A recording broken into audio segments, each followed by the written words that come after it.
Halo semua, balik lagi di Matematika.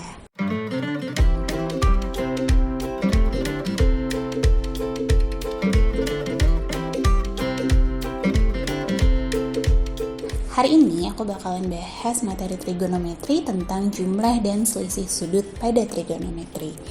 Nah, seperti yang kita tahu, kalau trigonometri itu 3 unsur yang pentingnya adalah sin, cos, dan tan. Nah, sehingga untuk jumlah dan selisih sudutnya pun kita akan membahas mulai dari sin, cos, dan tan. Yang pertama untuk sin.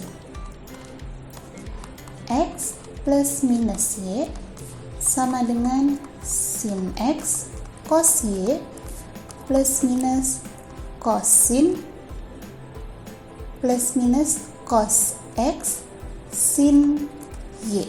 Nah, untuk sin di sini polanya sin cos cosin, jadi kebalikannya. Untuk sudutnya mengikuti sudut yang pertama, kemudian dituliskan sudut yang kedua. Nah, di sini tanda plus minus maksudnya ketika sudutnya dijumlahkan, maka hasil sin cosnya pun dijumlahkan. Tapi ketika sudutnya dikurang atau selisih sudut, maka di sini operasinya pengurangan. Nah, di sini sudutnya berbeda X dan Y. Lalu bagaimana jika kedua sudutnya sama-sama X?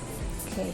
Jika sudutnya sama-sama X, berarti kita peroleh sin X ditambah X sama dengan sin X cos X ditambah cos X sin X. Nah, di sini kan bentuknya sama, sin cos X dan cos X sin X, sehingga untuk sin 2X dia sama dengan 2 sin X cos X.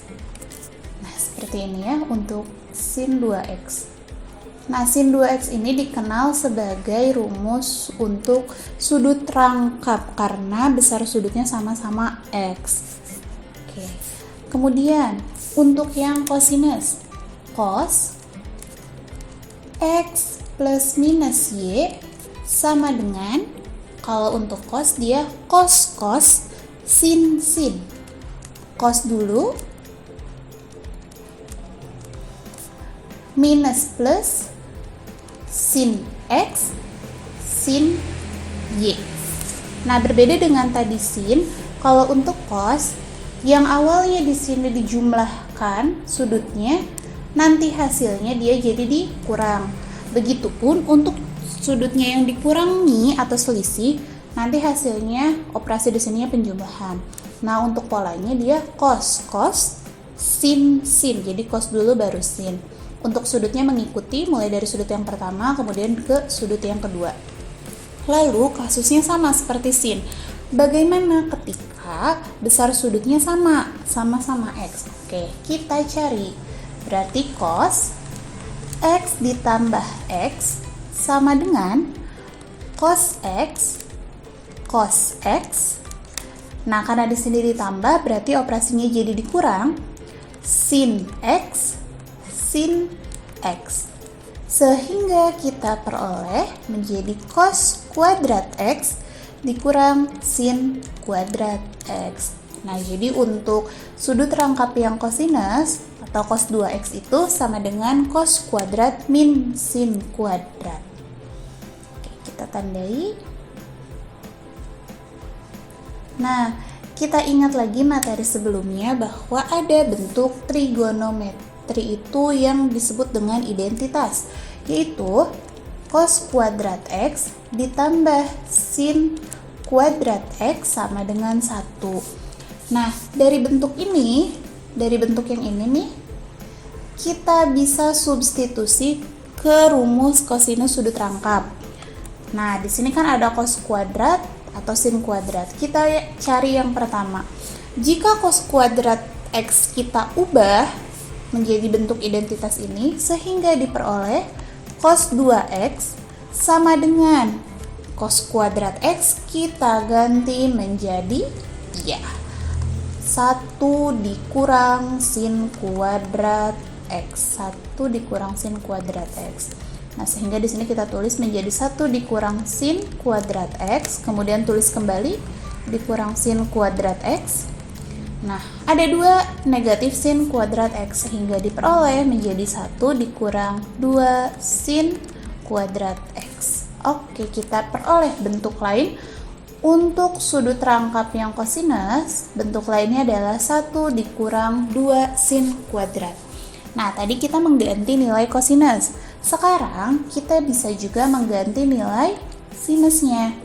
Kalau cos kuadrat sama dengan 1 dikurang sin kuadrat, nah, untuk sin kuadrat juga sama. Dia sama dengan 1 dikurang cos kuadrat X. Nah, sehingga bentuk yang kedua kita peroleh cos 2x sama dengan cos kuadratnya tetap, kita ubah sin kuadratnya menjadi 1 dikurang cos kuadrat X.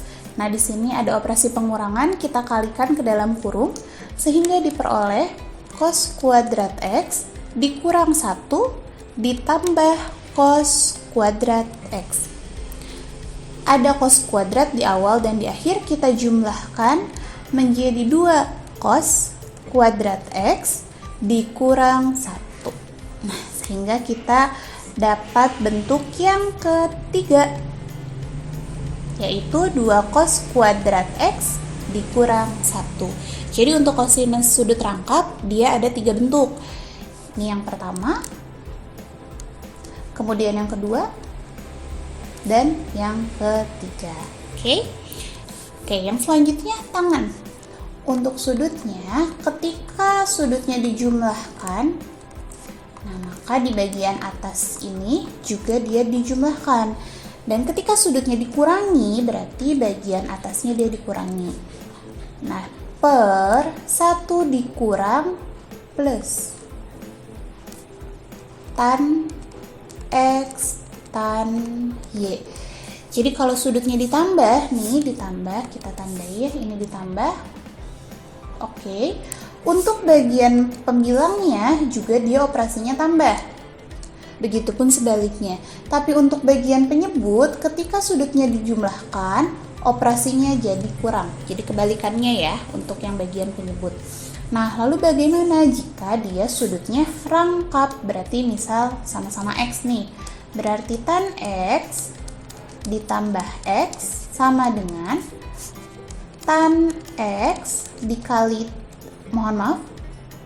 tan X ditambah tan X dibagi 1 dikurang tan X dikali tan X. Sehingga kita peroleh rumus tangan untuk sudut rangkap adalah 2 tan X dibagi 1 dikurang tan kuadrat X. Nah, ini untuk bentuk sudut rangkap dari tangan.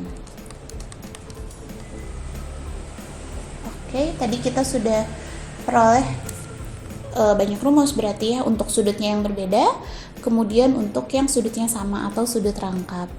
Nah, bagaimana penerapannya dalam soal? Oke, kita coba mengerjakan soal. Misalkan diketahui tan A sama dengan tan A-nya sama dengan 1/2. Kemudian tan A dikurang B sama dengan 1/7. Nah, yang ditanyakan berapa nilai tangan B? Oke, dengan konsep yang tadi berarti di sini kita menggunakan selisih dari tangan, selisih sudut dari tangan. Nah, penyelesaiannya kita gunakan rumus selisih sudut tangan sehingga tan A dikurang B sama dengan, karena operasinya dikurang berarti pembilangnya kita kurangi, dikurang tan B dibagi 1 ditambah tan A tan B. Nah, kita substitusikan nilai yang diberikan dari soal. Tan A min B sama dengan 1/7. Oke, kita tulis di sini 1/7 sama dengan tan A-nya 1/2 dikurang tan B-nya belum ada, sehingga kita tulis tan B per 1 ditambah setengah dikali tan B. Nah, bentuk pecahan yang dibatasi oleh sama dengan bisa kita kalikan silang, sehingga diperoleh 1 ditambah setengah tan B sama dengan 7/2 dikurang 7 tan B. Nah, tinggal kita kelompokkan tan B dengan tan B dan konstantanya dengan konstanta, sehingga kita peroleh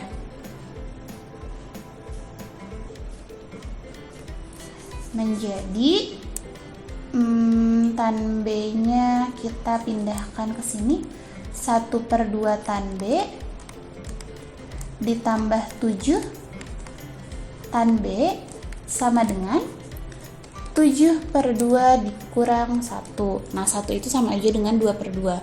Sehingga kita peroleh di sini, kita pindahkan biar tidak terlalu bawah, menjadi 1 ditambah 14/2 tan B sama dengan 7 dikurang 2/2. Nah, karena di sini penyebutnya sama-sama 2, bisa kita coret 2-nya, sehingga kita peroleh 15 tan B sama dengan 5.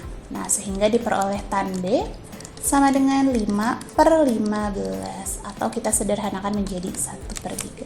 Nah, mudah bukan untuk mencari nilai tan B menggunakan rumus dari selisih tan. Oke, untuk pembahasan kali ini cukup sekian. Next, kita bakal bahas materi-materi yang lain. Jadi jangan sampai ketinggalan. See you!